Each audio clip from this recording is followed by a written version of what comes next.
So when I first considered becoming a minister, I remember my mentor warning me, be careful, you'll get your heart broken. Ministry demands everything of you, and no one realizes that.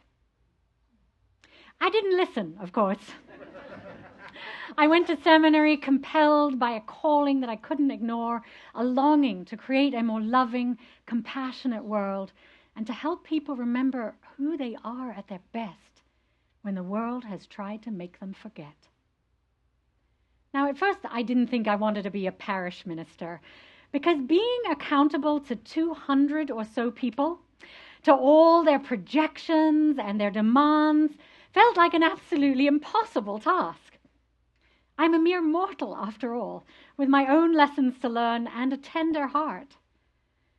But after doing my internship in Santa Monica and then a year's consulting ministry in Studio City, I fell in love with the work of ministry. Not that those years were simple, oh no.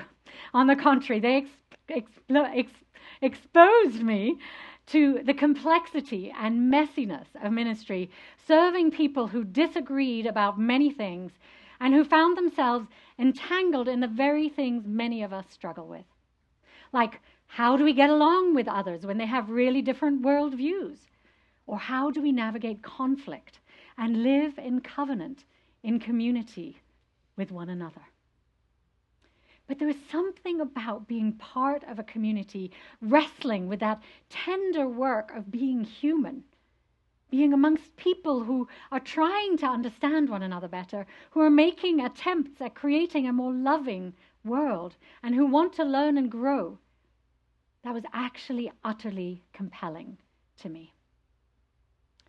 Now, of course, in ministry, I also found a place where my varied background in counseling, in therapy, in coaching, theater, business management, and spirituality could all come together.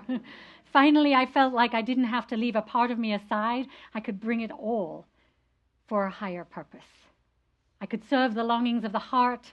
I could explore the yearnings of the soul. I could seek to make the world more just and employ my wide-ranging interests and background in service of a community helping to heal a hurting world. But what I didn't fully understand then was how completely consuming, while also somewhat invisible, so much of this work would be. And that it would take 10 years to go from discernment to becoming a fully fellowshipped minister, including undertaking a Master's of Divinity, an internship, ordination, numerous exams with endless paperwork, evaluations for many years, and many hurdles to cross. And the joke is that the more liberal a religion, the harder it is to become a minister. Because you can't just rely on God's calling. Now, many people think that ministry is what happens for 1 hour on a Sunday morning. A few words, some hymns, a chalice lit, a story, a blessing spoken, a sermon. What could be simpler, right? Some of you know there's more to it than that.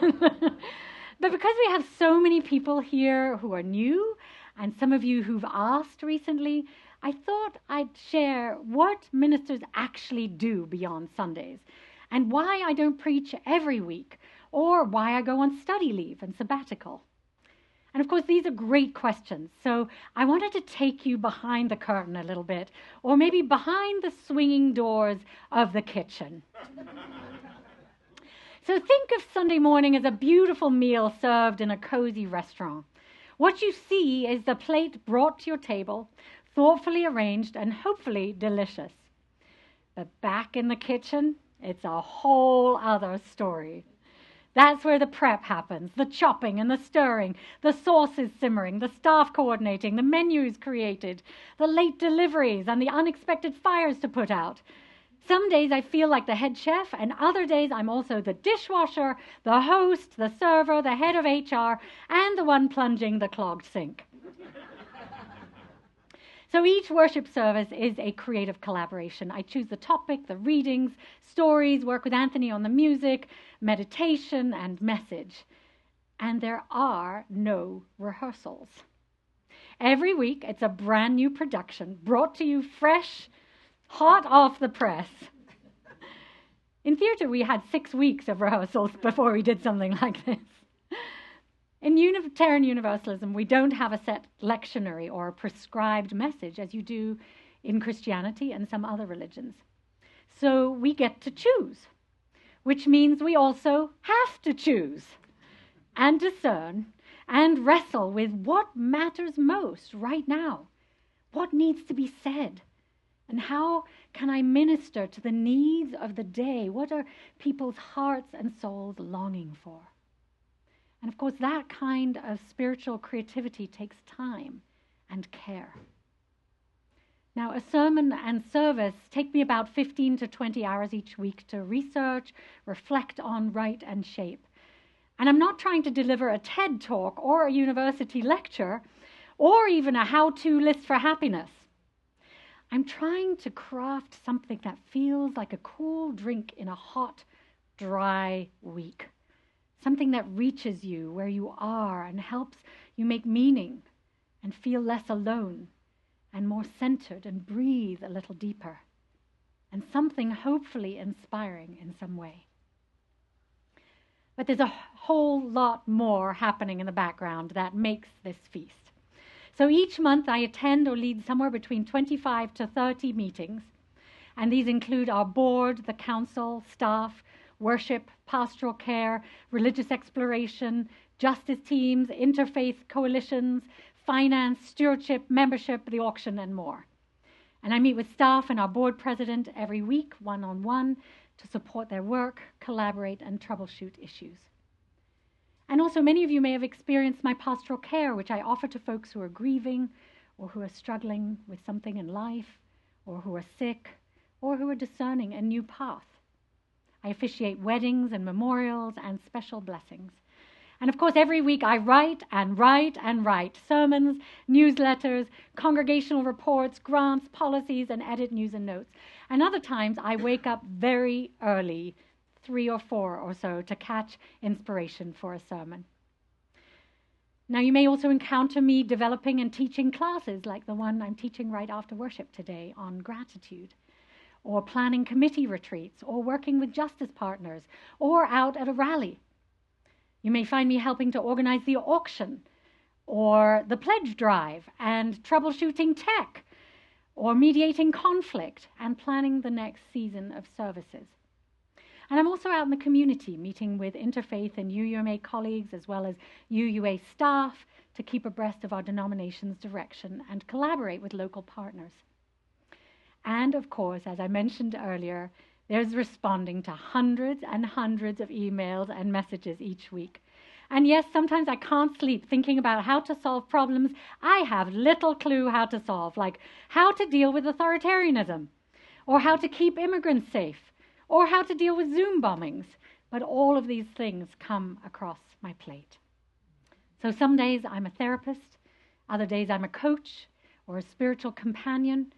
Some days I'm a tech support person, a writer, a CEO, a community organizer, or a stage manager. Believe me, it's never dull. And it asks a lot. In fact, I often work 50 to 60-hour weeks with only Mondays off. But I love it. I love it because I care deeply about you and our mission together in this world. I love you all deeply. And I want the very best for you and for our community. And of course, ministry today is not what it was 5 years ago, or even 10 months ago. And so much more than what they taught us in seminary, believe me.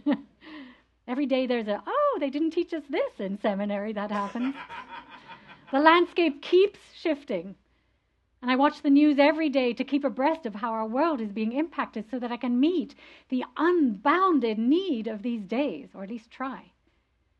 People are tired and scared, and life is demanding. The world is really hard right now. And of course, what touches one of us touches us all. And I feel all of these feelings with you every week. But that's why Chalice's ministry matters so much now. That's why we need to all do it together. And of course, after 9 years here, I'm not the shiny new minister anymore either. And I'm certainly not a perfect person, believe me. I have my own moments of doubt, reactivity, and fear about the world. And there are times when my inner child shows up in full force and feels not good enough. Like many of you, I sometimes wonder whether I should do more of one thing or less of another, or I worry about something that I said to someone.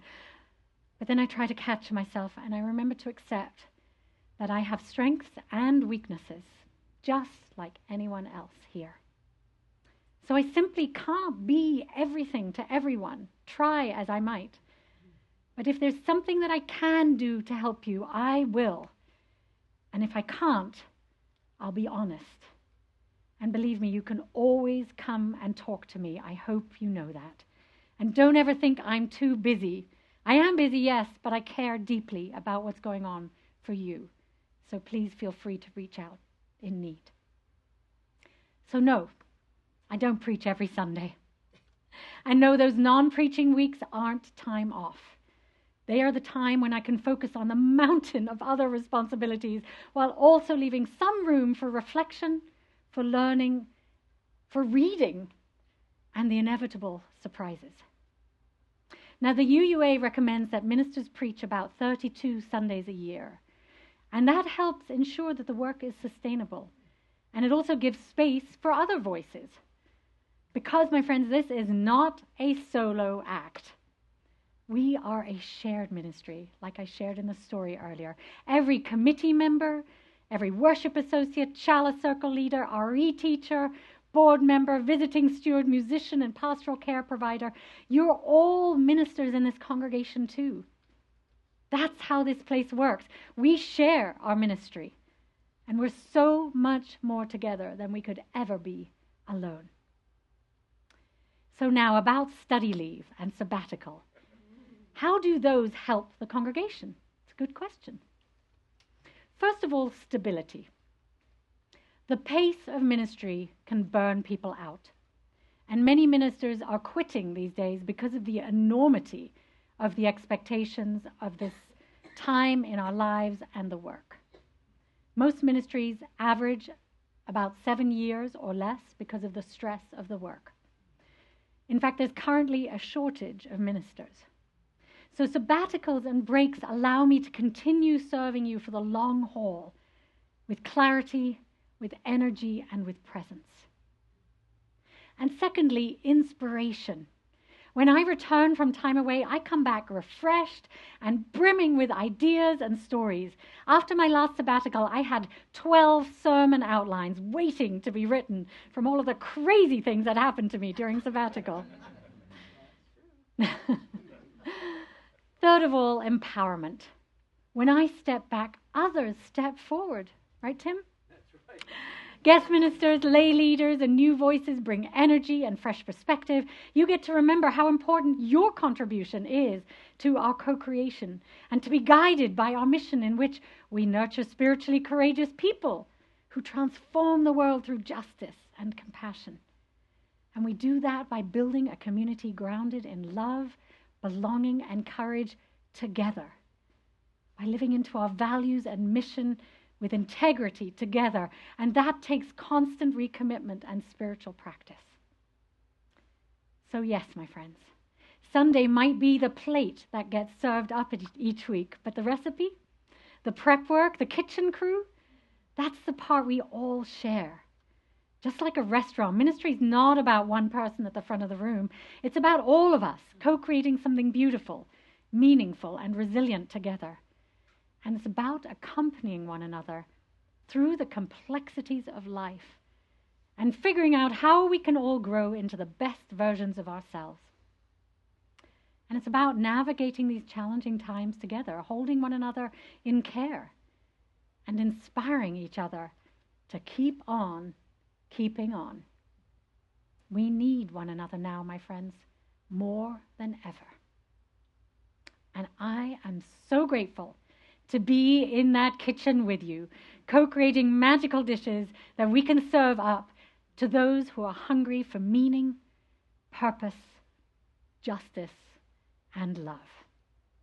My friends, may we keep creating beautiful feasts together to share with our world. And now Tim wanted to share a few thoughts about his view of ministry. I'm going to go sit down there and watch you, Tim. Well, that's a hard act to follow. Thank you. That was beautiful. Reverend Nica asked, there's a lot of echo. Can we do anything about that? Or is that okay?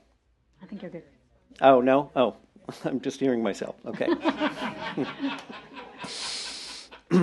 Reverend Nica asked me to join her in the service today, as I have served on several important committees since and even before she came here. In other words, I have been a part of a lot of what has happened in that kitchen she referred to. To start, I served on the Ministerial Search Committee. Our committee was charged with finding a minister who could bring excellence in a number of ways: inspiring worship, strong management skills to steer us through financial challenges, someone who could maintain or even grow the congregation at a time when church communities have been shrinking, a compassionate pastor to serve our communal spiritual needs. And overall, we wanted someone who could be an innovative, insightful, and energetic collaborator. We met with a good number of candidates, each with their own strengths and weaknesses. From the start, however, Reverend Nica stood out for her ability to perform well in every category of congregational ministry. As our search evolved, it was clear that Reverend Nica matched our needs exceptionally well. And we were more than delighted that she felt the same about us as she accepted our call. When she arrived, I was one of a few people from the search committee who was invited to join the board of trustees. The board governs and manages the congregation, making decisions, setting policy,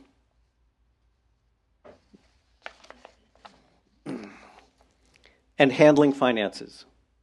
In my 4 years on the board, some of the major issues that came before us were initiating a capital campaign so that we could own this building outright, renaming the congregation, and planning for the expiration of our lease of the sanctuary.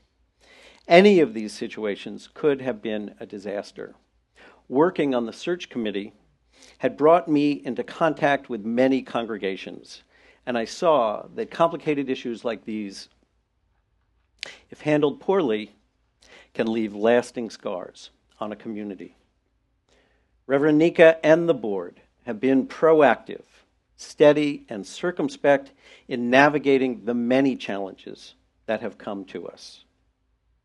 We didn't always get the outcome that we wanted, but our congregation has survived many stressors and continues to grow and thrive.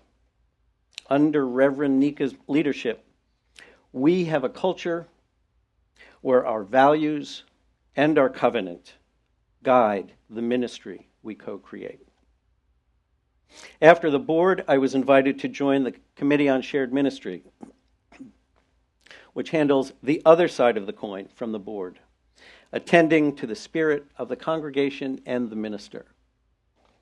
This is where we consider how the congregation may be feeling about things that lay ahead, about how difficult decisions might impact the community. This is also where we check in with Nica to see how she is tending her own spirit as she leads and supports us all. This group handles delicate questions. Our work is group discernment, as Nica engages us to consider the best way forward. And lastly, I have been serving on the worship committee for the past few years. The focus here is putting together those tasty Sunday plates of soulful sustenance that Nica referenced. Every month, we are evaluating past services, planning future worship, and digging deep into the next month's theme. This is also the committee that, with a lot of tech support, thank you very much, was able to quickly move on to Zoom to maintain services during the COVID pandemic. Each month, Reverend Nica invites us to be co-collaborators in creating services that arise from distilling the experiences of our own lives. And I believe that's how we are able to maintain our quality even when Nica is not in the pulpit. I chaired this committee during Nica's previous sabbatical, and it gave me a deep appreciation for the skill it takes to lead the group in crafting our weekly gatherings. And to think that is just one of the many committees she's leading every month. Personally, I was very happy to hear that Reverend Nica was requesting sabbatical, because I know it has been a time of tumult in the world, as well as lots of change in her own life. But I understand people have questions. Why now? This actually is a perfect time for Nica to take a sabbatical, as the same leadership is still in place as was here when she stepped back a few years ago. Is this actually the beginning of Nica moving away from Chalice? No, not at all. Sabbatical time is written into her contract because it is critical to a minister's being able to replenish their own spirit and be revitalized for this demanding work. And you might even be asking why she's going away during a time of division and strife in this country. Well, there's never a good time. But I hope that what I have said today helps you see the degree to which we all do this work together. And because we already do it so well together, we will be able to hold steady during the several months of Nica's sabbatical. These last 9 years have been challenging in so many ways. We can be sure that the weird times aren't over. This sabbatical is for our well-being as much as for Nica's. Through it, we will grow stronger as a congregation, and when she returns, we will continue this beautiful work of love together. May it be so. Please rise in body or spirit now to join us for our closing song.